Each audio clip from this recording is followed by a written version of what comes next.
Hello gamers and welcome back. I'm Rob, of course, or Warshack if you want to call me by my in-game name, and today we're going to be doing our deck guide on the Tempo Mage, a deck that was once very popular and now not so much popular, because when people think of Mage right now, they think Arena Mage. So when you throw some Tempo Mage at them, they get dazed and confused, they mulligan wrong, and you dominate. So with that said, for those of you who are new to the Shack and you're unfamiliar with how we do our deck guides here, we talk about the cards in the deck. I talk about why I have it in there, why we only sometimes have one copy versus two copies. After we've completed the deck list and talked about it a little bit, we head into some ranked games where I play on ladder against some real opponents. We talk about the deck. We talk about a more in-depth description of how to play the deck, the mulligans, what to expect, how to navigate your turns, and basically just overall I don't want to say a super detailed description, but I would have to say I give a lot of information inside the deck in the 3 to 4 games we play. We win most of the time 3 of the 4 games we play. I always like to throw one loss in there to show that the deck does have weaknesses, just not 100% win rate, because that's not realistic, right? So without further ado, let's take a look at the deck list. We have Arcane Blast. So at first you look at this card, it costs 1 mana, deal 2 damage to a minion. You're like, okay, well, casual. And then this spell gets double bonus from spell damage. So what that means, if you have spell damage creature on the board, such as Bloodmate Thalamus, Cult Sorcerer, or Azure Drake, it's going to do 4 damage instead of 1. So all of a sudden your 1 mana deal 2 damage to a creature has turned into a 1 mana deal 4 damage. If you have 2 spell power minions on the board, it does 6 damage. So it's a very good, cheap removal. So your opponent plays Totem Golem, you follow up with Cult Sorcerer, Arcane Blast. How you doing? Feels good, looks good, is good. That's why there's 2 of them. Also, with it being a cheap spell, every spell in the deck combos with Flame Waker, which is kind of one of those key cards that unfortunately is rotating out with BRM. So for those questions that I'm going to get of, hey Rob, with the rotation coming up, is this deck still viable without Flame Waker and Forgotten Torch and things like that? I don't know yet, guys. I haven't seen the new expansion. I don't know what is in store for us, so I can't give you that information because I just don't know it myself. I'm sure there will be Mage classes that are similar to Tempo Mage or something like that, but I can't answer those questions yet because I just don't know, guys. The Arcane Missiles, because of how much aggro there is on ladder, plus the synergies again with Flame Waker, it makes this card really, really good. So let's say you have a spell power out, it's a 1 mana deal 4 damage. You have Flame Waker, it's a 1 mana deal 6 damage. And as we know, Tempo Mage loves to deal damage to face and double fireball them on turn 8 for the victory. Plus it clears minions if you need to do that. The Mana Worm has been a staple in the Tempo Mage, or just Mage class in general, for a very long time now. You just can't beat this guy. It's a 1 mana 1/3 whenever you cast a spell, gain 1 attack. Just crazy good. Blood Mage, as in stats, it's not very that appealing. A 2 mana 1/1 feels bad, man. But the spell damage plus 1 is what makes this card good, and then the Death Rattle draw card is what makes it even better. A lot of people ask, hey Rob, I don't know what to replace Blood Mage with. It's a cheap legendary that only fits in X number of decks. What do I do? Cold Blood, or I don't know his name. It's like Geomancer. He's a 2-drop, 2/2 spell damage plus 1. So you basically get an additional 1/1 in stats for the sacrifice of drawing a card. That's the best replacement I have for you. But I would definitely recommend Blood Mage. Really good card, fits in a sizable amount of decks. Cult Sorcerer, really good card. Again, it's a 2 mana, 3/2. Stats are good. Spell damage plus 1. You really don't use it for the Cthulhu buffer. You use it just because it's a 3/2. Does a sizable amount of damage. If unchecked, can do, up to 6-9 damage to your opponent over the course of 2 to 3 turns. And then again, spell damage, very important to the Tempo Mage. Frostbolt, I'm not even going to go over this. Staple, fantastic direct damage or creature killing ability card. Creature killing ability card, Rob, what are you spewing out? Sorcerer's Apprentice. So your bread and butter in the early game is, of course, the Mana Worm. But besides that, which when we play the ranked games, you'll see, the Sorcerer's Apprentice and Cult Sorcerer carry you through that early game to be able to not only, if, like, let's say we're going against, if we're going against a Shaman, we expect they have a Totem Golem, we'll drop the Cult Sorcerer, have Arcane Blast in hand, coin it out, or just kill it on turn 3. If we have, like, an Arcane Intellect in our hand, we'll drop the Sorcerer's Apprentice, or we'll coin her out and then play the Arcane Intellect on 2 instead of 3. So there's a lot of early game combinations depending on what you're going against and what your hand is, that these 2 cards, there's a very you want to play, let's say you have 2 of them in your hand, you want to play the right one. It's not just either or is going to work. There's definitely a reason behind going with one or the other in the early game, and I've seen a lot of people make that mistake. I was looking for a way to fit 2 Acolytes of Pain because drawing in this deck is extremely important. Being able to have the answers to whether you need to do more damage to creatures on board or to your opponent's face or need to develop the board more.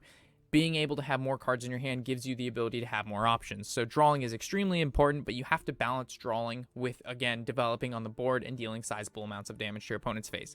So again, not really sure where I fit in the second Alkalite. This build has currently been really nice for me. I know it's awkward to have 1 Alkalite, 1 Forgotten Torch, and 1 Conjure, and also 1 Flame Strike, but I found just 1 of each was just enough to get what I wanted to do out of it. But I kept teching in 2 of, like, let's say I put in 2 Alkalites and I took out a Conjure. Then I was kind of falling behind towards that late game where I really was like, man, I wish I had a Tome or the ability to generate another Firelands Portal or Fireball. So it all kind of depends who you're going against, but I found 1 of each until you kind of find what you as a player like yourself. It works quite well. It's kind of like the middle ground, right? The Arcane Intellect, Double Intellect is kind of just basically your gas in the deck. We need to be able to constantly draw cards. 3 mana for 2 cards is pretty common, plus the fact that we can reduce it with Sorcerer's Apprentice. It combos with Flame Waker. There's a lot of good stuff. Flame Waker is, I don't want to say the core and heart of the deck, because the deck can work without Flame Waker. It's just that Flame Waker makes this deck so much more powerful, because basically every spell that you play with this guy on the board, it's going to do 2 additional damage to creatures or face. So whether you have 1 or 2 Flame Wakers out and you play up to 2 to 3, even 4 spells sometimes in a single turn, because you do have cheap spells like Arcane Blast, Arcane Missiles, Frost Bolts, and Arcane Intellect, you can deal up to 6 to 10 damage just from the effect of Flame Waker, which is a third of your opponent's health. It's just craziness what this guy can do, and I'm sure we'll see that in some of the games that we play. Double Forgotten Torch, in my opinion, we have a sizable amount of 3-drops in the deck, and we want strong 2-drops and 4-drops, not so much 3-drops. It's kind of the middle ground. So I figured 1 Forgotten Torch was good. Most of the time people run 2. I've chosen to run 1 just to see how I like it, and I actually like it a lot more than running 2, but that's just me.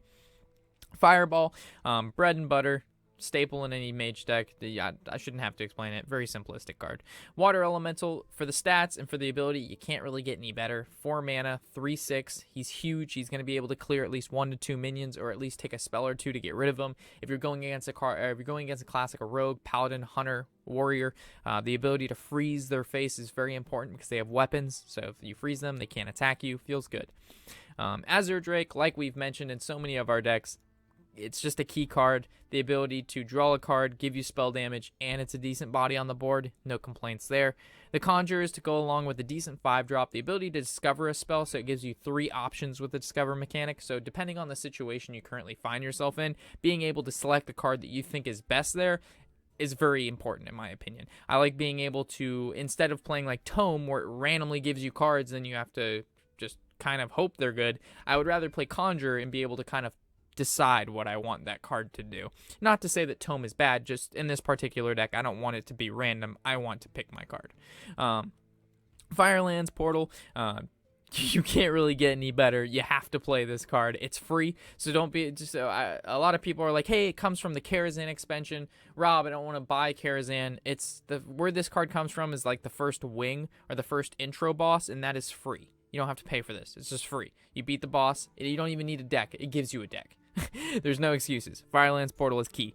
1 Flame Strike, because there's so much Shaman on ladder, being able to clear the board if you get overwhelmed is important. A lot of tempo mages have chose to take out the Flame Strike and add another Conjure or a Forgotten Torch or an Alkalite of Pain, which helps your early game, but it kills you. Like, let's say, for example, you draw poorly, you lose the board, your opponent overdevelops because they don't think you have Flame Strike. That's the best time to play Flame Strike, is when no one else is, because no one plays around it. Ragnaros is your final. He's your big dick swinger. He's your moo Mr. Power Wagon. This guy's throwing out fireballs left and right at the end of each turn that deal 8 damage. Huge amounts of burst. If unchecked, he will win you games solely by himself. But Rob, he's rotating out with standard. You get a full dust refund when you craft, like, let's say you craft Ragnaros. When he gets cycled out because he was a basic card and they told you he was never going to get rid of him, and they got rid of him, you get full dust refund, which means you use 1,600 dust to craft him, you get 1,600 dust back when the rotation happens. There's absolutely no reason not to craft Ragnaros and Sylvanas if you haven't already. So with that, let's head into the ranked games and see what this deck can do. So heading into the first game here, we are playing against the Paladin. which is a very not so common on the ladder system, so we can make the assumption he's going to be playing Murloc Paladin or some sort of hand buffing Paladin, but most likely Murloc Paladin. So because Murloc Paladin, I don't think we keep anything in this opening hand, to be honest. We're looking for our creatures in some early game, like the Mana Worms and the 2 mana, Sorcerer's Apprentice and Cult Sorcerer and all that stuff. Unfortunately, we did. Ooh, I spoke too soon. I was gonna say we didn't draw it, but then we top deck that Mana Worm, and we have the Frostbolt to follow up if he decides he wants to play something. But most of the time, he won't.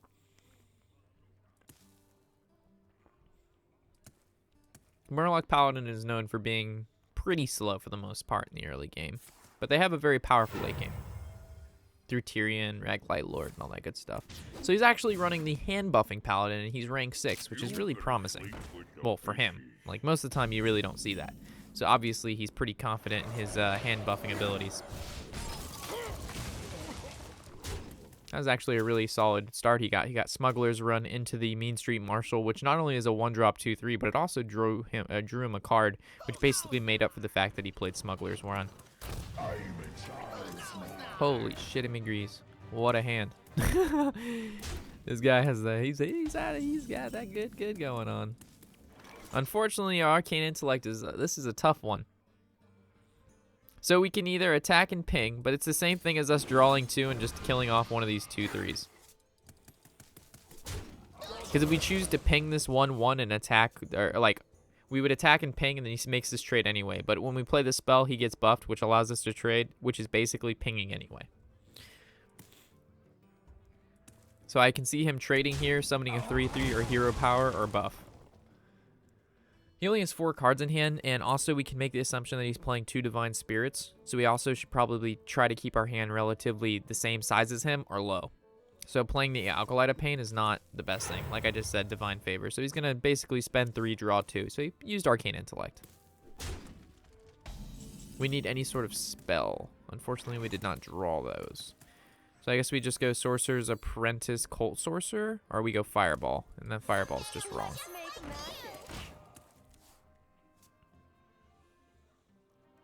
This is bad, though. So if he plays 1 decent-sized minion, Fireball works. But we still don't develop anything. If he goes with, like, 2 small minions, Fireball's bad. It's kind of a rough hand we got here. We should probably take advantage of the fact that he used the first Divine Favor, so maybe we can choose to make our hand a little bit larger with the Acolyte of Pain ping next turn.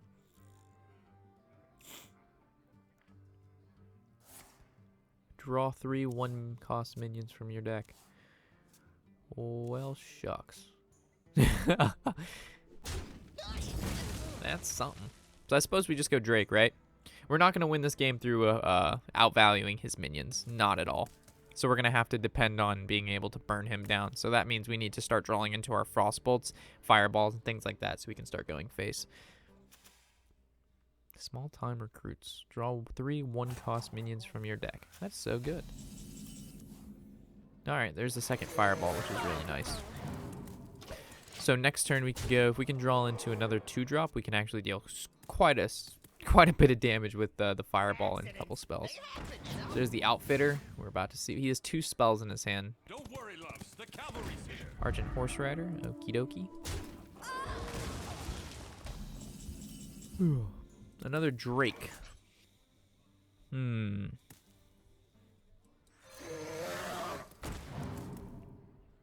If we trade into this, it's still gonna die, so we might as well just go face. There's no point to trade there. Unless he runs Defender of Argus. Then we should have traded. Accidents. They happen, you know? So more buffs. I wonder if he runs healing. It's gonna come down to whether or not he runs like for whatever the ritual card is. Oh god, this is becoming extremely out of hand. We have to win so soon, guys. Holy shit. So he's gonna kill 1 Drake, which is why I went face and not. That's why I went face and I didn't trade. So we have double Fireball next turn. So I think we just go face with the Firelands portal. Oh, so lucky, so lucky.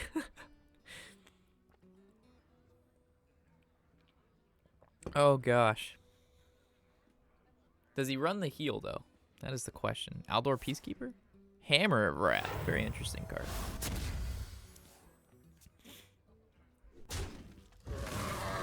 Don't worry, loves. But the thing is, even if we didn't get Leroy, he was still at 11, and we have double Fireball next turn. So it's kind of like Leroy, as good as it looked, it made no difference whatsoever because our game plan, I plan around what we have in our hand, not what the Firelands portal could randomly generate. So let's say we didn't have the Fireballs in our hand, we would have just won.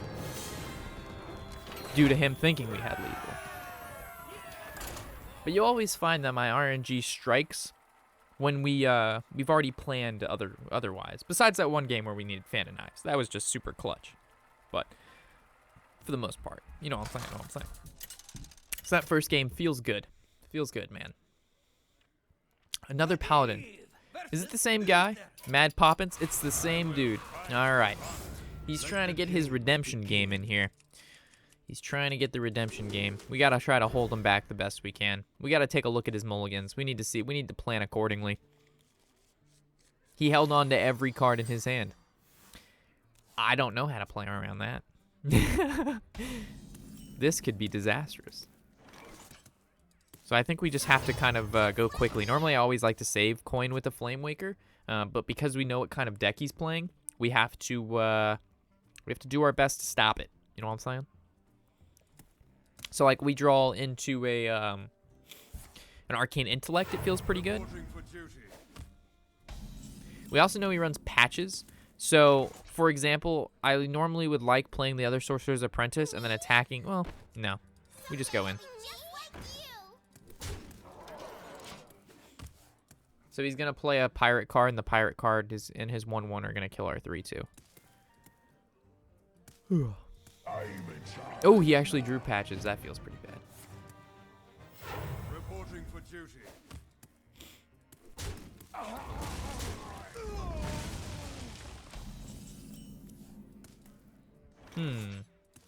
So we either can play Flame Waker, go face. We can play Alkalite of Pain, which will help us draw cards. I kind of like the Flame Waker, though. It's the quickest way to spiral this game out of control. Like, he either has True Silver Champion, or he doesn't have True Silver Champion. He did have True Silver, so it's unfortunate. But if he didn't, we get rewarded quite heavily.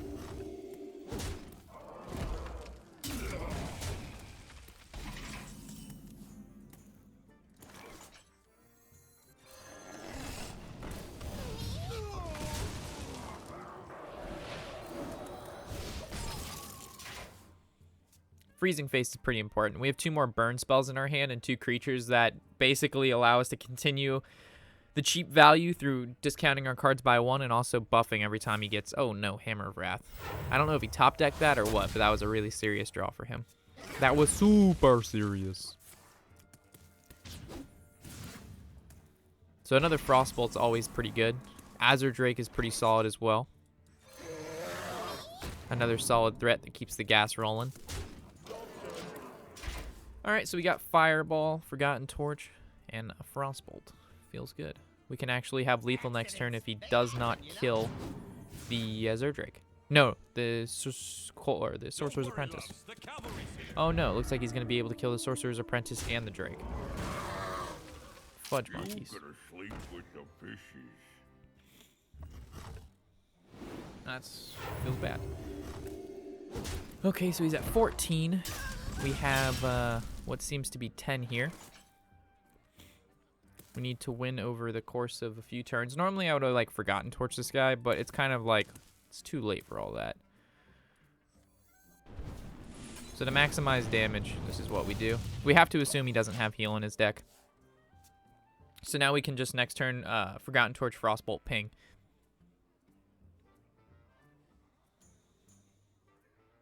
If he has heal in his deck, that's a very impressive lineup he has. To be able to run the aggro and have all those cards while getting the heal, very impressive. Doesn't look like that's the case, but still. Reporting for duty.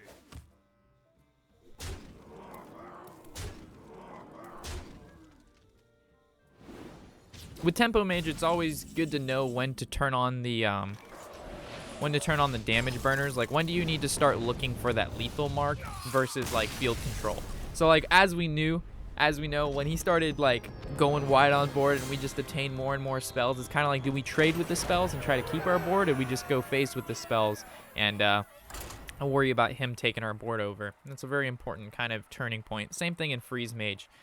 When to stop drawing and cycling versus when to start setting up that lethal mark. Alright, I was hoping that we would play against a popular class, as that shaman deck we played isn't like one of the most popular decks that we'd see on ladder, so it's kind of like it's a one of. So against a shaman, holding Flamewaker is not the greatest because we don't have coin, but Cult Sorcerer is always a really good 2-drop to play regardless of whether we have a spell like Arcane Blast to follow up with it, but it looks like we do.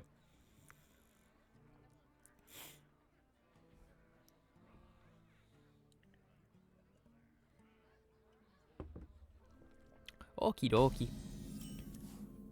No turn 1 play, but that's pretty normal. The only turn 1 play we have in the deck is Mana Worm.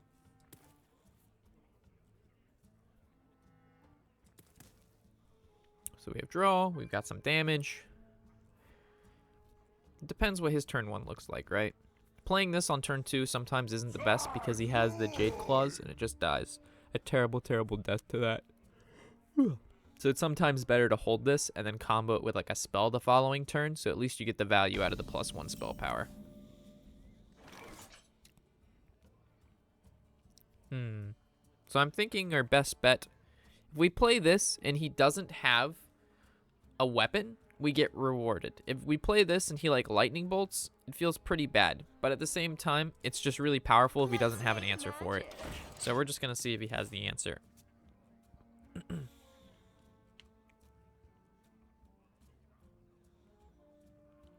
And then also, we know that next turn, like let's say he kills this with his weapon, we still Arcane Blast and ping, which is relatively the same thing as saving this on 3 and then just using the Arcane Blast with this, because this is going to die to the weapon regardless. So at least this forces the answer, and if he doesn't have it, we can still attack into this Tunnel Trog and this will live. But you have his like Feral Spirits, he might still make the trade, but if he doesn't, it's still not half bad because there's a high chance that we're actually going to be able to make it through these wolves.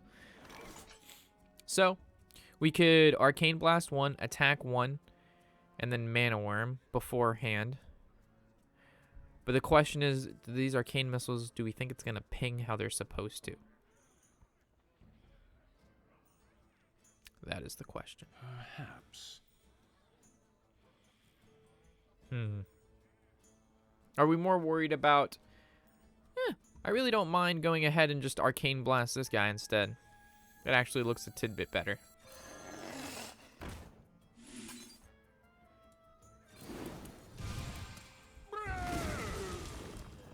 Yeah, the chances the missiles all land how they're supposed to, like you would have to kill one of these, and that's just highly unlikely. Okay, so now he's overloaded. He only has 1 left. So we can just ping and swing, which is perfectly okay. Or we could just Arcane Intellect and kill it off. So as long as he doesn't have Jade Claws, we're totally okay. Who goes there? Oh no, he's gonna pull Patches. No, that's the 1 damage he needed. Fudge. Oh, rip. Alright. So it looks like it's the Flamewaker Arcane Missiles, or we do Alkali to Pain Arcane Missiles. I kind of like the Flamewaker Arcane Missiles. Please kill the Buccaneer. Holy shit, that's so unlikely. That feels terrible, because now he can equip a weapon and kill it, versus not being able to kill it, which is fucking huge in this matchup. Only if he has a weapon. He hasn't played one yet, but the chances that he has one by now is pretty substantially high. And he couldn't play it before because he overloaded with the Feral Spirits. So, like, let's say, for example, we would have killed this small-time Buccaneer. This would have done so much work. But unfortunately, we had 5 pings, and we needed 3 of them to land on these guys. He could use a spell, though. So it looks like he's over... That was very unnecessary. Unless he rolls like he has a heal, which he doesn't, which means we can ping this off. So that was kind of a weird play by him. Warlock is our worst case scenario. I wouldn't care Hunter too much due to the fact that we're at 27 life. We just don't want him to be able to basically outvalue us. Because our cards, for the most part, will be able to do a sizable amount more than his. Okay, so we'll be able to Acolyte and then ping, or we could Drake, but I kind of like the Acolyte ping, considering we have no other way to kill this small-time Buccaneer. And we're most likely going to be able to draw at least 2 from the Acolyte of Pain.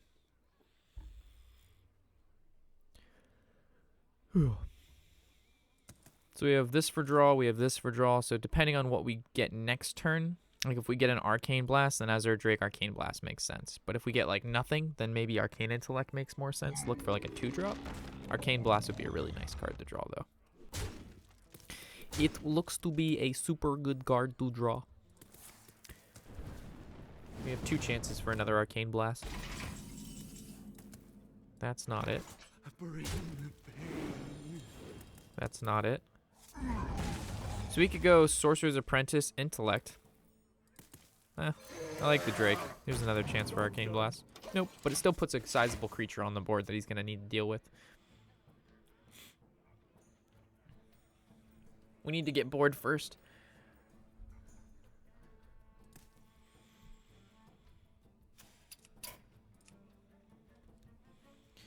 Alright, Shaman, what do you got? You have my hero power. We still have only taken 9 damage. You do have the weapon in play, so he can kill the Azure Drake at any time. We got to figure out what these 3 cards in his hand are, though. Maybe one's Aya, because that would be his big card that he hasn't been playing. Maybe he's got like a Lava Burst. If he had Jade Lightning, you would have definitely used it. It's an interesting trade, so I'm assuming Jade Lightning. He doesn't want me to draw an additional card. But if he had Jade Lightning, he would have already used it. So it has to be like a Lava Burst. Maelstrom Portal. So he's going to attack and ping. He's preserving the body of his Totem Dome. Okay. Makes sense.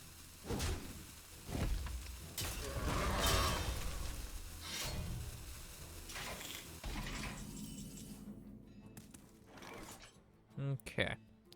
Well, unfortunately, Conjure, it's kind of rough. So I think I'm going to go with the Sorcerer's Apprentice. I guess we could go Sorcerer's Apprentice and Conjure. Or we could just choose to draw 2 and Fireball that. We can hope for like a 1-mana card here. Oh, no 1 mana. Not so much 1 mana. Do we pick a Fireball just because it's the guarantee kill? I can't guarantee that these are going to get us cheap spells, but I can guarantee that these creatures will have to be dealt with, right? He's going to have to deal with the creatures. The only way we lose this is if we basically don't answer his board state, take too much damage, and we die to, like, direct burn from hand. That's perfectly fine.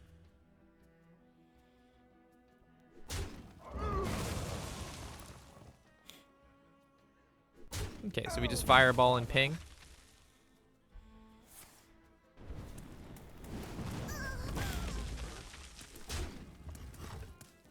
We could Rag, but that's way too risky. So if we Fireball ping, that's 6, which means we can't go ahead and play the Arcane Intellect in the same turn. That feels pretty bad. Maybe he goes wide and we can Flame Strike it down.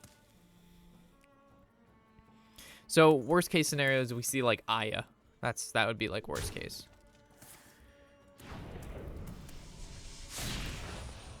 This is getting to the point where burn is hurting us pretty bad.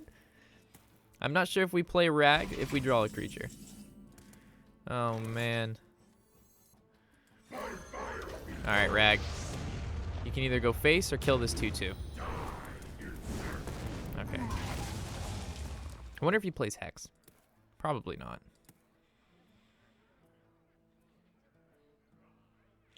So right now, if he drew Burn, he's wondering, does he burn face and beat us on a clock, or does he kill the Rag? He'll probably just burn face. Oh gosh. Did he just have lethal? He got Lava Burst into Lava Burst. Oh, into Lightning Bolt. So we basically have to win next turn. Is there any way that we have lethal? So this is 14. Not so much. Someday I'll be just like you. Rip for us. Rip for us. We needed one more turn to live. Could we have played this differently? Could we have played this differently? I'm not sure.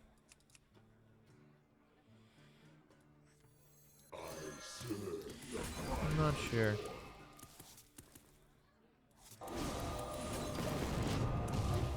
Anyway, this will be our lost game. Yeah, we were one turn off there. Feels bad. Come on, shaman.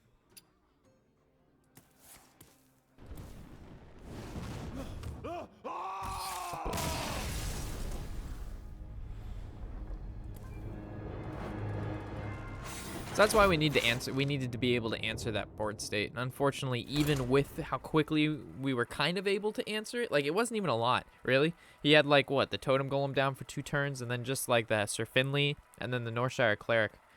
No, yeah, there's definitely no ice block in the tempo mage, man. Definitely no ice block. All right, so here is our redemption game against a shaman. So if we can win this, again, ending a deck guide on the note of beating a shaman is always a great thing. So we're going to keep the Arcane Blast and the Sorcerer's Apprentice, and we're going to, okay, pretty solid starting hand. So we can start with the Mana Worm, Sorcerer's Apprentice. We've got the Water Elemental, which can stop his weapons, all of which is really nice, really nice. Spirit Claws, this is, ooh, this is kind of scary. Because he either can, he has a 25% chance to roll that Spell Power Totem and kill our Mana Worm. But we kind of have to take the odds of him not getting the 25% chance. Which, gladly, he did not get it. But that's like one of the scariest things. Okay. So do we go ahead and we ping and swing? And give him back a 25% chance, or do we Sorcerer's Apprentice and give him a 33% chance? Kind of just like getting rid of this. If he wastes all 3 of his Spirit Claws to kill our Mana Worm, that really doesn't feel that bad. And next turn we can coin Water Elemental.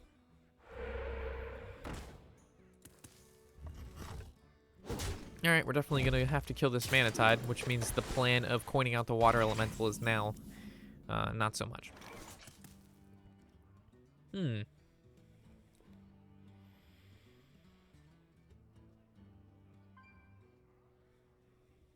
How do we want to do this? So we can go Sorcerer's Apprentice, coin Sorcerer's Apprentice, Arcane Blast this, and swing. We can play Flame Waker, coin, save Arcane Blast, see where the pings land. That really doesn't feel that bad.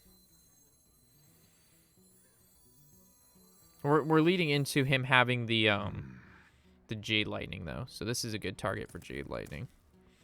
So if we just double Sorcerer's Apprentice though, it leads really bad into Spell Power Ministry. Yeah. Let's see how these pings land. As long as one hits the Manatide.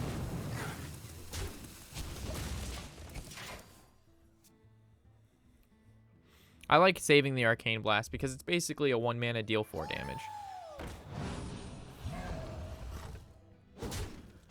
It's too powerful to use on that particular card. Alright, so let's go with Sorcerer's Apprentice. Blood Mage. Let's deal 4 damage to this, and hopefully the pings kill the 1/1. Perfect. Swing face. Alright, so we're slowly but surely getting the ball rolling on the board. As long as he doesn't have some like large-scale removal, I think we're in a pretty good spot for the most part. Jade Lightning onto the Flame Waker off the top feels pretty bad, but he's only developing a 2/2 for his entire turn, which is always pretty nice. So we could just ping and swing, but then we don't get to develop the Water Elemental, which I think is important. So I think this is going to have to land here, and then these go face. So now we just need to draw into draw. So Arcane Intellect is really important. Drawing into a Conjurer is important. Firelands Portals are important. Even an Alkalite of Pain is important. Fireball lines up really nice to kill this 3/6. Firelands Portal, super big deal here. Perfect. This lines up here to kill this. Now his face is frozen, which means he can't kill our stuff with Jade Claws or Spirit Claws, which is always super nice. Getting a 5/5 from the Firelands is about average. Normally you get like a 4/5 or a 5/4. Looks like he has another Water Speaker. It's pretty good on his behalf. There's the Jade Claws that won't be doing too much. Arcane Intellect, really nice. I'm well aware that we could have played the Sorcerer's Apprentice first, but I didn't like that play. I don't want to develop any more to this board because of AoE. Okay, so we can either Firelands this, swing our 3 into there and go face. We can Conjure, trade, trade, trade. I kind of like the Conjure. You want it? I got it. I think Counterspell's pretty good. We probably should have drew first, but...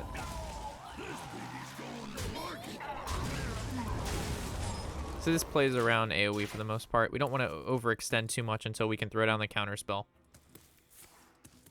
Nope, devolve. This is exactly why I didn't want to develop too much to the board, but we actually got a crazy nice board state still. So everything is okay. There's the Kansamida. Okay.